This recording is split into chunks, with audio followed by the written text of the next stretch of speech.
Assalamualaikum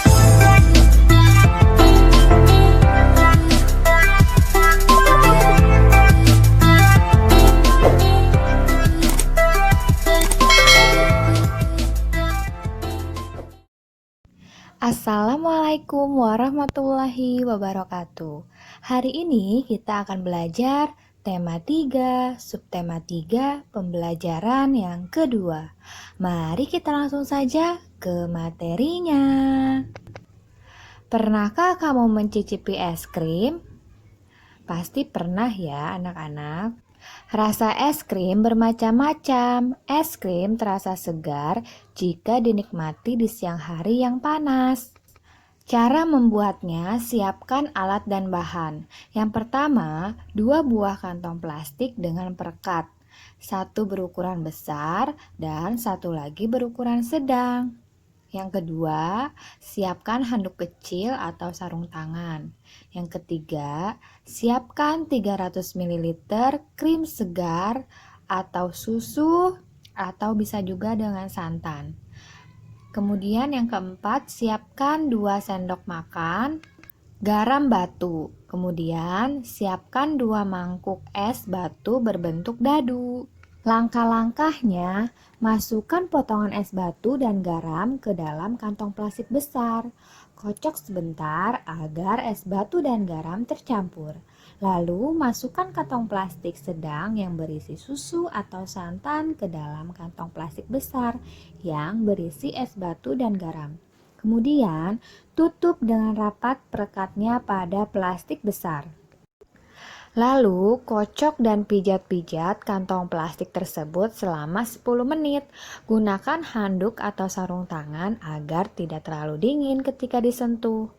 Kemudian, keluarkan kantong plastik sedang, lalu bersihkan atau lap dengan kain untuk menghilangkan garam yang menempel. Selanjutnya, buka kantong plastik tersebut dan tuang ke dalam gelas atau mangkok saji. Nah, es krim pun siap dinikmati anak-anak. Nah, itu tadi anak-anak membuat es krim dengan sederhana. Nah, nanti anak-anak coba di rumah ya. Jadi, susu atau santan dan gula dimasukkan ke dalam plastik sedang. Lalu, nomor 2, plastik besar ini diisi dengan es batu dan garam. Lalu, plastik yang sedang tadi yang di nomor 1 ini dimasukkan ke dalam plastik yang besar, anak-anak yang di nomor 2. Lalu dikocok-kocok. Setelah 10 menit, santan atau susu yang ada di plastik tadi akan membeku menjadi es krim. Itu tadi cara sederhana untuk membuat es krim. Di sini ada pertanyaan, apa wujud susu atau santan di awal pembuatan es krim? Wujudnya cair anak-anak. Kemudian ada pertanyaan lagi, sebutkan perubahan wujud yang terjadi pada pembuatan es krim. Nah, awal tadi cair ya anak-anak. Nah, ketika di akhir, maka perubahan wujudnya menjadi padat, anak-anak. Sebutkan perubahan wujud yang terjadi pada pembuatan es krim. Nah, pada pembuatan es krim ini terjadi perubahan wujud dari cair menjadi padat atau membeku. Mengapa membutuhkan es batu pada pembuatan es krim? Nah, es batu ini dibutuhkan untuk membekukan es krim anak-anak atau membekukan susu atau santan ke dalam plastik tadi anak-anak. Jadi dibutuhkan es batu. Lalu ada pertanyaan lagi nih anak-anak. Apa fungsi garam untuk pembuatan es krim? Coba jelaskan.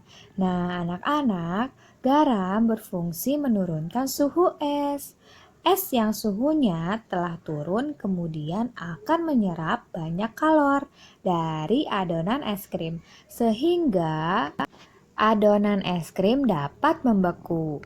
Jadi itu anak-anak fungsinya garam dalam pembuatan es krim. Sudah paham ya anak-anak bagaimana cara membuat es krim? Pernahkah kamu menyimpan air dalam plastik di lemari pembeku?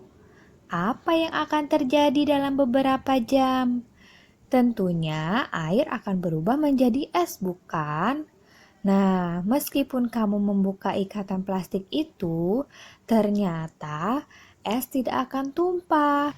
Mengapa demikian? Jadi, anak-anak, es batu itu adalah benda padat. Nah, awalnya dari air. Air yang dimasukkan ke dalam freezer lalu membeku anak-anak. Nah, itu proses membeku dari cair menjadi padat. Wujud air berupa dari cair menjadi padat. Perubahan wujud dari cair menjadi padat disebut membeku. Dapatkah anak-anak menyebutkan contoh lain perubahan wujud dari cair menjadi padat dalam kehidupan sehari-hari? Nah, di sini Ibu mempunyai beberapa contoh. Yang pertama, ada adonan gula setelah dingin menjadi padat pada pembuatan gula Jawa.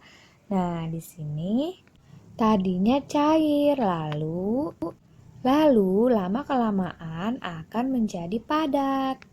Nah, di sini terjadinya proses membeku. Lalu, contoh yang kedua ada agar-agar. Nah, agar-agar itu tadinya berwujud cair. Nah, lama-kelamaan akan menjadi padat. Anak-anak sudah pernah lihat ya, pasti ya. Lalu, contoh membeku berikutnya adalah air dimasukkan ke dalam freezer. Lama-kelamaan akan membeku menjadi es batu. Lalu yang keempat ada lilin yang mencair. Nah, setelah lilinnya dingin akan berubah lagi anak-anak menjadi padat. Pasti anak-anak sudah pernah melihat ya prosesnya mencair lilin dan berubah menjadi padat. Anak-anak, dengan pembagian tugas, pekerjaan menjadi mudah dan ringan. Begitu juga di sekolah. Siswa di sekolah ada peran masing-masing. Contohnya di SD Nusantara, tempat Siti dan teman-temannya bersekolah. Ada guru yang mengajar sehari-hari di kelas. Ada pula kepala sekolah yang memimpin sekolah. Nah, di sini Ibu akan menyebutkan perannya. Untuk guru kelas, perannya mengelola pembelajaran di kelas dan menyelenggarakan administrasi kelas. Jadi itu tugasnya guru kelas. Coba anak-anak sebutkan nama guru kelas kalian. Komen ya di bawah. Lanjut, peran yang selanjutnya ada kepala sekolah. Nah, perannya ini mengatur semua kegiatan yang berlangsung di sekolah.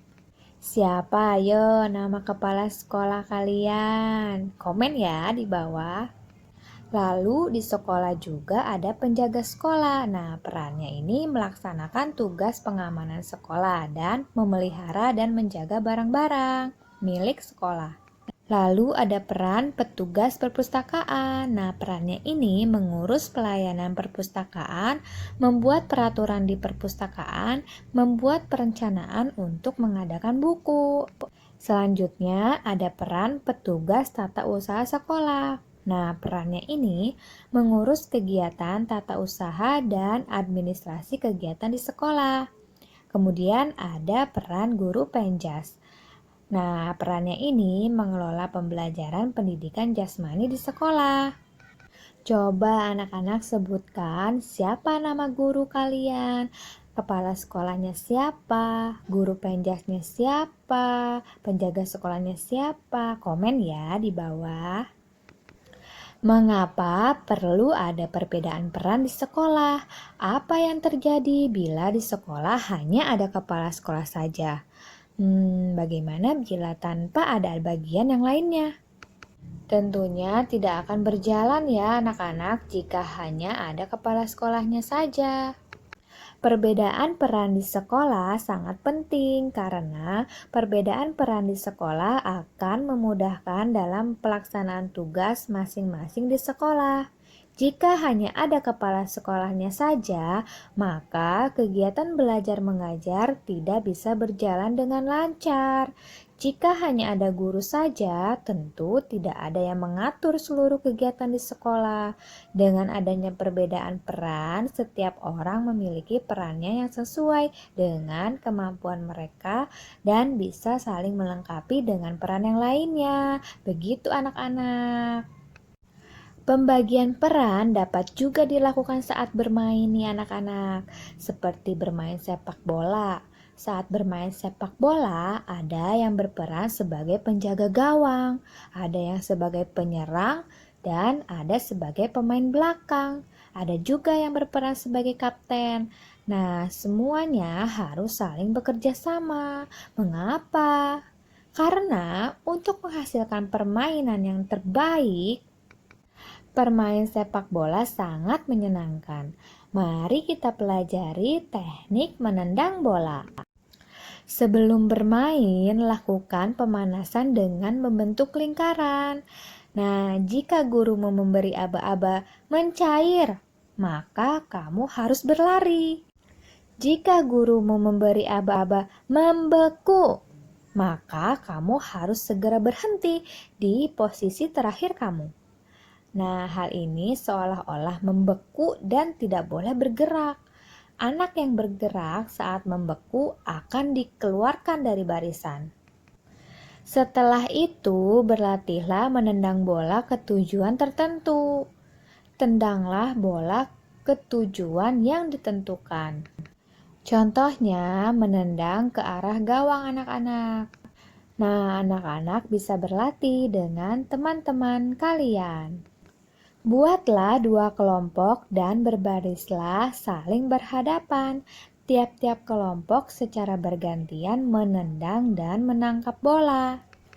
Nah, demikian tadi pelajaran kita hari ini tentang benda di sekitarku, tema 3, subtema 3, perubahan wujud benda, pembelajaran yang kedua. Semoga video Ibu bermanfaat untuk anak-anak. Dan sampai jumpa lagi di video pembelajaran Ibu selanjutnya. Terima kasih sudah menonton video Ibu. Wassalamualaikum warahmatullahi wabarakatuh.